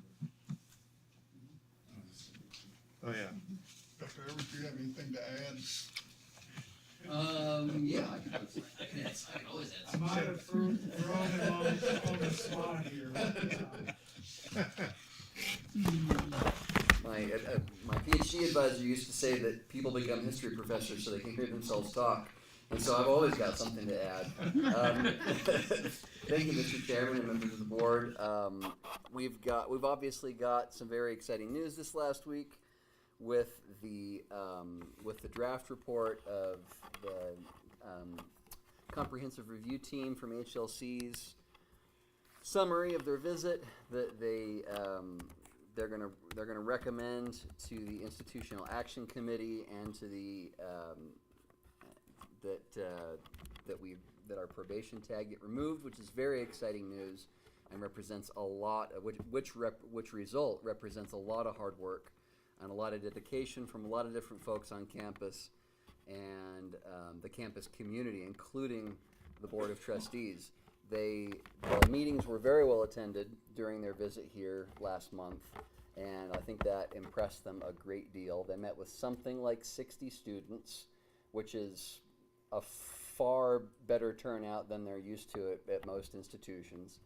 They had very good visits with staff, faculty, the board, members of the community, and they were always impressed at the turnout at those meetings. They mentioned over and over and over again throughout their report how enthusiastic Mesalands employees and the community was about the college, how that and how the involved the students were and the staff were in all the discussions, and how that contributed to the positive visit. So it truly was a communal effort and involved hundreds and thousands of hours of work by different teams and by everybody who attended any of the meetings here on campus. So we're very grateful for that turnout, and we're very grateful for that showing. Again, as I mentioned in my email on Thursday, we still have a couple of hurdles to clear with the Institutional Action Committee and then with the HLC Board of Trustees and their meeting in, I think it's February.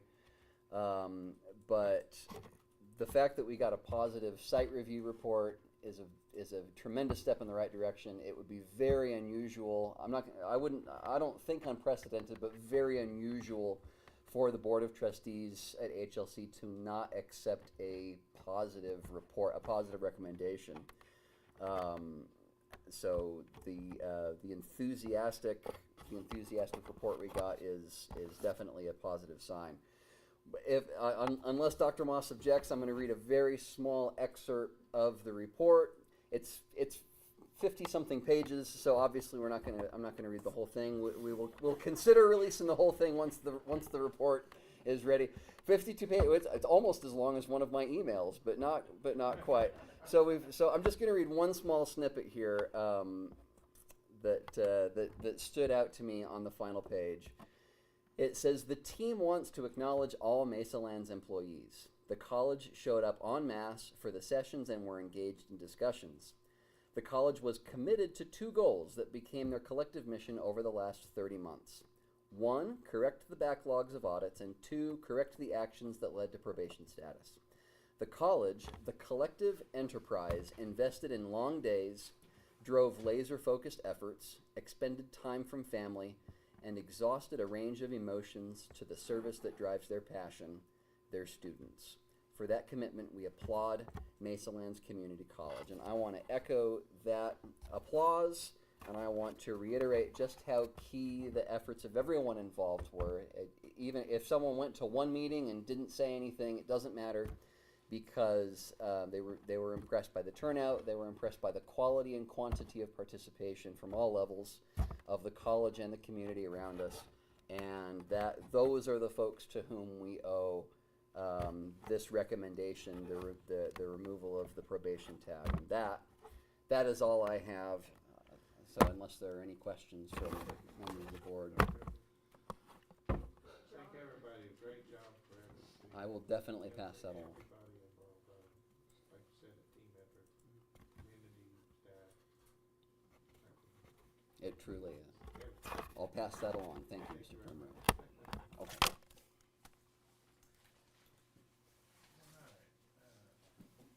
Next is Mr. McVeigh, Student Services. All right, good evening, members of the board, Mr. Chairman. I just want to highlight a few things from Student Services that we've had going on. One is in admissions and advising. So they went to Advising Day at UNM, which was hosted by Complete College America. That was on October 17th. It went very well. Our advisors were very excited on the return. We've also, in financial aid, completed, of course, the first disbursement per usual in the semester. Our applications for FAFSA are open, and so students can begin to complete their financial aid applications there. There's also many conferences that are coming up, other conferences for financial aid. We, of course, applaud and encourage ongoing education for our employees, and so that's what we're continuing to do to make sure that we are where we need to be in our knowledge and expertise. Athletics, of course, we just finished our fall rodeo, so we're very excited about that, and that's the fall rodeo schedule is now finished. We can say with our standings, looking back, we have bareback rider Trace, who is #1 in the region for bareback. Then steer wrestling is Hank Sutton, who's #5. There is a Sonny Sykes Pioneer Shootout, which is coming up, or has already happened, excuse me. But they both attended as the 2 top-ranked members of the team. So it was a national competition, and all the schools sent their 2 top-ranked individuals. So very excited about that as well. Golf continues on. Student life, we have all kinds of activities that happened throughout the month. Of course, with Rodeo Week, we try to make it like a homecoming week where different activities are happening and going on during that time. And you can see there all the activities that are listed. Enrollment and institutional research, we've finished our IPEDS. That is complete. ED reporting is completed as well. The value there is very valuable because we also are able to make sure that our data is being entered correctly. And so that went very well. We got it all completed and done. Marketing, you can see as we have our marketing update as well, marketing report, that we've seen increase in our marketing and our exposure, which is very good. People are recognizing Mesalands, and again, the ceramics workshop, there's an example of one of the community education classes that was put out there and advertised. And then, of course, our rodeo being advertised as well. And we see continued growth in our marketing and our outreach. So we're working on the website, which next Monday the new website will be released and accessible, so you get a new look at the website next week. We continue to develop and increase our SEO, which is search engine optimization, so that helps us be found on the internet. So we did hire a new photographer for the rodeo, and we got his pictures in today. Very excited about those. You can see them on Facebook as they were posted today. Some of those photos that were taken, just a few of those. There's over, I think, 250 that were given to us in the final production of that. So very good opportunity there, and it's great having a professional photographer and photos to use in our marketing. So again, a lot of opportunities that we've been seeing and taking advantage of, and continuing to encourage community on campus through different events and activities. So that's, if you have any questions, I'm happy to answer any questions you might have. Yes. Yes, Steve. Could you tell me what iPads and eDear? Sure. So I'm not going to be able to tell you the acronym and the meaning of those, but I can tell you what they do. So eDear is from HED, Higher Education Department of New Mexico. eDear, there's several reports that we have to complete throughout the year, and that includes financial aid, it includes enrollment, it includes completions, degree completions, student files. So what they're doing is they're getting all of our data to see how many students we have enrolled, and within that data we also have to identify ethnicity. We have to identify how many degrees are being completed by specific ethnicities and male and female. So that's where all the iPads information comes from on each college and university to help them understand more clearly, what our ratio of ethnicity and race are, and then what degrees are programs are being completed by those, whether they're male or female. Also, how many males we have, how many females we have. A lot of equity and equality, things that are being, it's communicating. Demographics. Yeah, there's a really great term, demographics, which is all of that. So but it drills down into the details, and we have to show completion rates. We also show where they're getting their high school diplomas from. We have to show how many students are from out of state and in state. We have to show if they're in district, out of district. We have to show. So it's really detailed information, which helps us initially when we're registering students to the application process and admissions. We have to make sure that all of our fields that we're completing are filled out. So when we do a poll on this information, we can see what's missing. So for instance, if we do a poll, we see that their high school location is missing. We have to go back and get their files, and we have to make sure that we put that information in. We might see that degree completions, who's completing what, even the age groups, those that are over 18, those that are between 25 and 40, those that are over 40, those are the, so those are all parts of it as well. So it's a very, very involved process. It's a blast, and I love it so much. We are working on getting an IR person, so Mr. McVeigh doesn't have to do triple duty with that as well as all his other. Well, and I want to acknowledge that really the heavy lifting that's being done really is our IT director, Mr. Larry Wickham. This wouldn't be possible without him.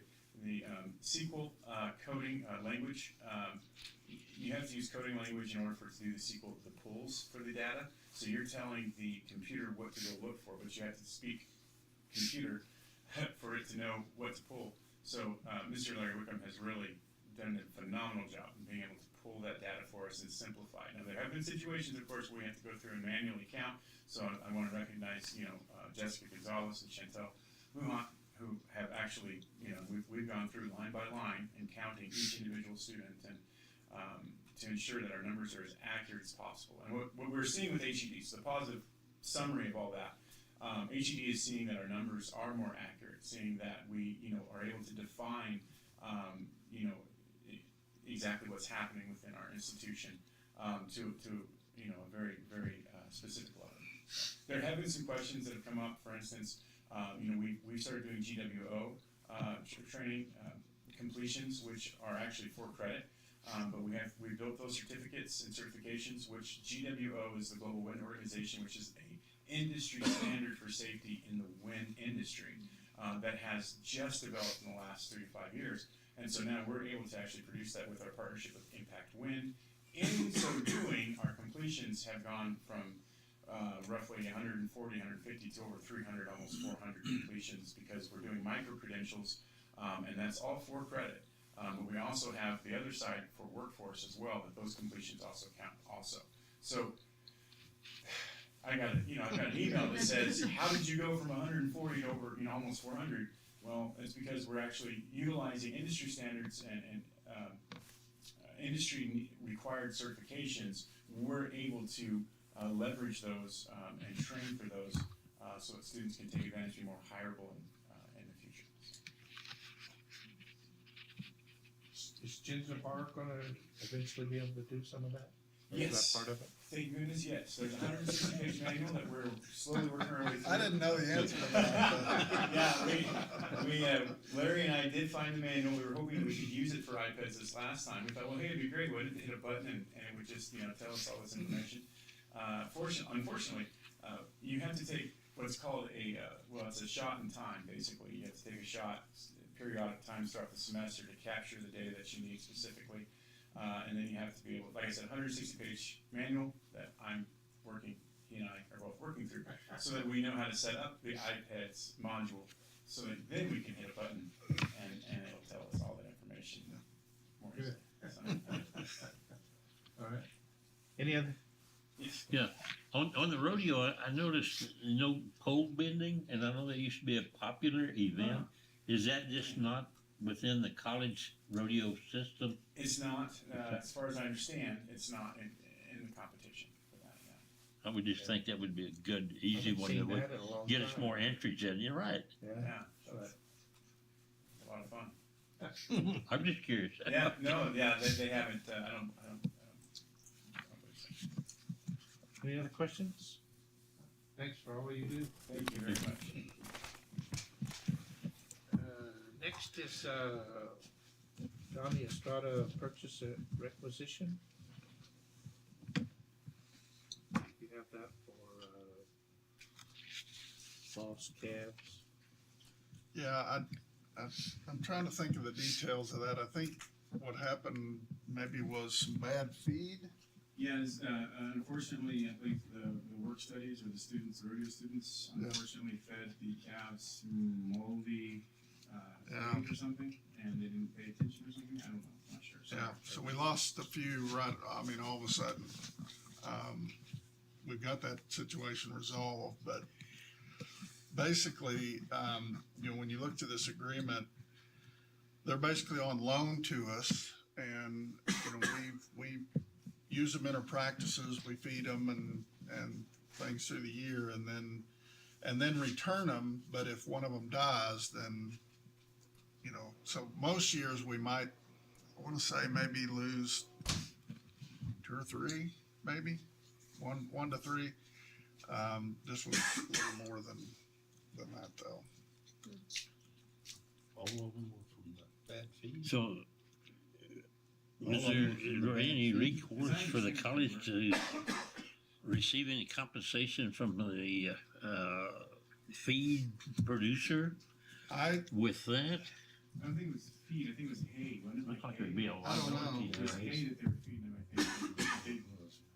That's again, secondhand information. I'm gonna have to, We can find out more get better details. details on it, but that's what they were expressing. I think it was because of how we kept it, not necessarily how it was originally delivered. Oh, I think so was it the may have impression I spoiled got. after we Yeah.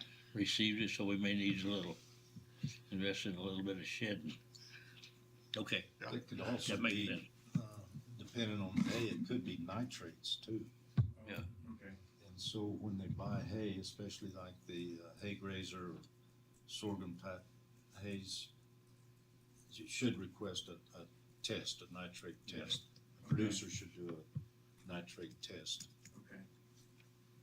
I'll make sure that I'll communicate that with Bo and Jessica so that they do the nitrate. Because I'm not sure if they changed. I don't know if when Matt left and Bo came in, if they changed the Suppliers. supplier or not. I don't know. I'll have to follow up with that. So. But the nitrate. Yeah, that's That would be a good one Yeah, that, to watch on, especially that hay because that grader will and kill stuff 'em. like that. better than hell. Nitrate test, right? Nitrate and what else? Nitrates, and they also test for prussic acid. Could you spell that? P-U-S-S-I-C. Prussic, P-R-U-S-S-I-C. Yeah. Okay, thank you. But also, you visually look at the hay, and if there's mold and what have you in it, well, you shouldn't buy it. There's too many producers around that's got good hay. And if we run across it when they're feeding it, we need to dispose of that. Yeah. Put it in the compost pile.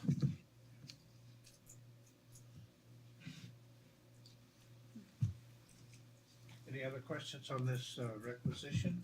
If not, I'll entertain a motion to approve.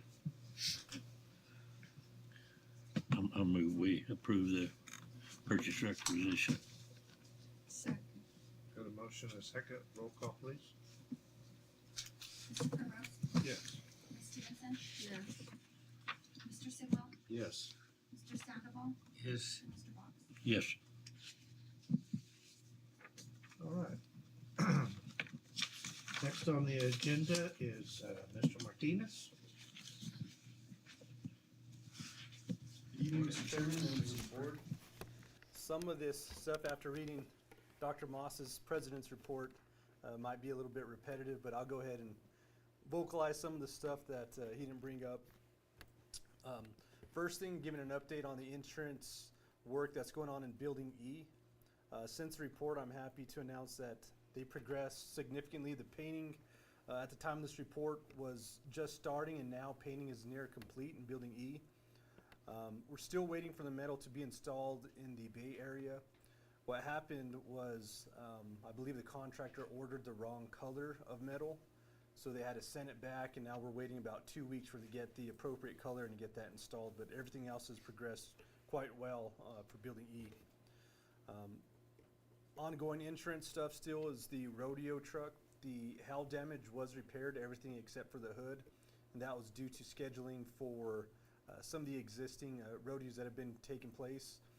So in between that time, I wasn't aware that the door that had been damaged around that same time, that original claim back in May of 2023, had been, I thought it had been claimed and it had not. So we filed an additional claim for that as well to repair the door. So now that rodeo season's wrapping up, we're going to go ahead and schedule to get the hood completed as well as the door replaced and a fender. It was a door and a fender that was damaged. Another capital project going on. I think this was listed in Dr. Moss's report, but the grant agreement for the $750,000 has been signed and accepted for campus-wide improvements. This is specific to the restrooms in Building A, making them ADA compliant, as well as work to the library area that's much needed. After the art and public places, the 1% that is required to be deducted from that total will end up with, there's a typo on here, $742,500 that will be available for that project. And thanks to our audit being completed now, there was some discussion of not being able to move forward with those funds, but with the audit being complete and some change in legislation, we did receive a great phone call the other day that allowed us to go ahead and move forward and start obligating those funds, going through the procurement process so we can now start spending those funds once we get approval from HED. Also wanted to let everybody know about the specifics that were recommended for capital funding for this upcoming legislative session. This is another item that I believe was also mentioned in Dr. Moss's report. $750,000 have been recommended for approval for the Building D heating and cooling improvements. $115,966 for surveillance cameras and access control. $500,000 for a child care facility in an existing space. Next, I want to scroll down to some of the other things that have been going on within some of the other departments. I provided the PO report as well as auxiliary service reports, that's including the bookstore, the Dinosaur Museum gift shop, as well as the fitness center.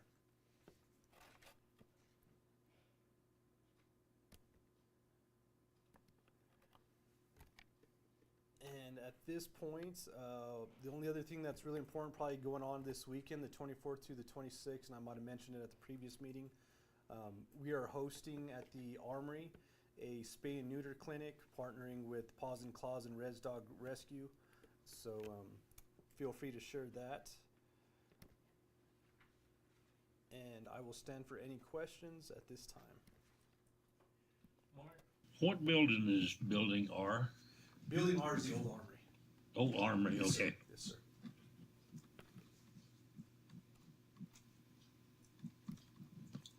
Any other questions for Mr. Martinez?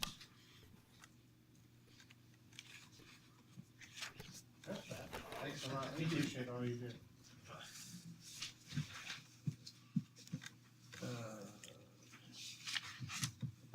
Mr. Garcia's not here tonight.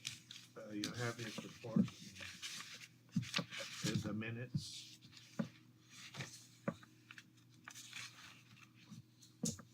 Pretty positive.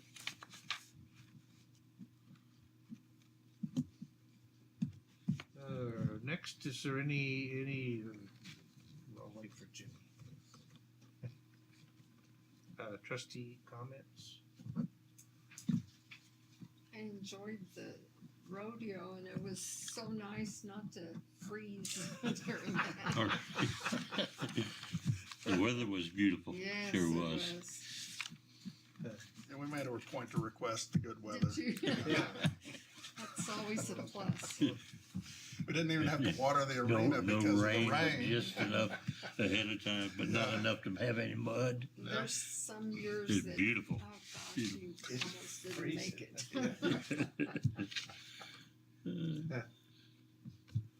Yeah, it was good. Well, we'll just move on and entertain a motion to go into executive session. So made. Second. Roll call, please. Mr. Primrose? Yes.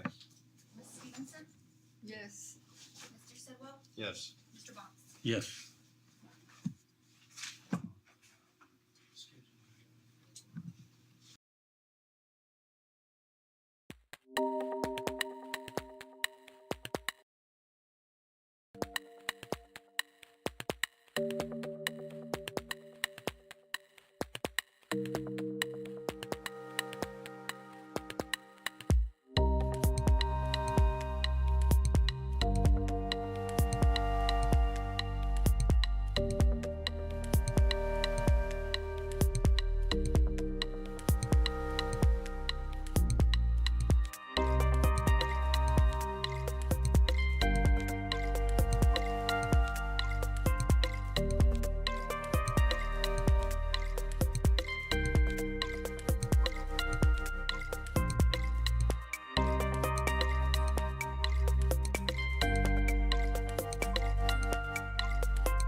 That's a move. Motion and second, roll call, please. Mr. Primrose? Yes. Ms. Stevenson? Yes. Mr. Sidwell? Yes. Mr. Sandoval? Yes. And Mr. Box? Yes. All right, there was no action from executive session and no correspondence. And we've got a list of all of the important dates of nursing graduation is in November. Oh, yeah, so that's a wrong date. That's December 13th. It's December 13th. Instead of the 18th? Yeah, the 18th. So Shannon is actually having like some kind of, I think it's kind of like a career fair or something for the nursing students, where like if a four-year university wants to come in and talk about their bachelor's program, I think there'll be some employers, maybe like area hospitals there.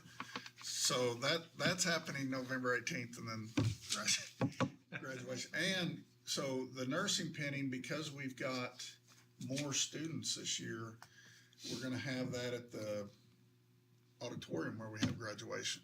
We're going to try it there, because the great room, it was packed with just 4 or 5, and if we opened it up, then we wouldn't have a really great place for like refreshments and stuff. So we're going to see. I think she's expecting 12 or so. Oh yeah. So it could be, a couple times the size of the crowd we had last time. That's great. Yeah. Yeah. That's really. Fall break is November 24th through 27th. You already talked about the NIMIC. December 1st. Legislative forum is the 16th. Mhm. They're going to have that here. Yeah. So when I went to EPCOG a couple weeks ago, and so Raymond Mondragon has kind of been organizing that, and I volunteered to host that here. It'll be at we'll have that in the great room. That'll be in the great room. Yeah. That'll be the legislative. Yeah, I know we've had it at the Wind Auditorium. We've even had it at the museum once. Yeah. But it's probably. Yeah. And then Quay Day is the 21st of January. Yeah. All right, our next meeting is November 18th. I didn't do anything for training. And so I'll entertain a motion to adjourn. So move. So second. Got a motion and a second. Roll call, please. Ms. Stevenson? Yes. Mr. Sidwell? Yes. Mr. Sandoval? Yes. Mr. Box? Yes. Mr. Primrose? Yes. Speaking of training.